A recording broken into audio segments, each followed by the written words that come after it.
You ask Tiger to solve. This deals with linear equations with one unknown.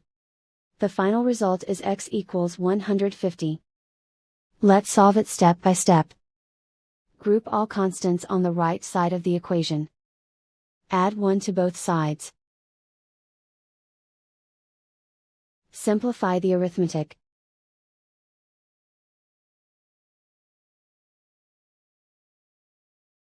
Isolate the x. Multiply both sides by inverse fraction 5/2. Group like terms. Multiply the coefficients. Simplify the fraction. Multiply the fractions. Simplify the arithmetic. And so the final result is x equals 150.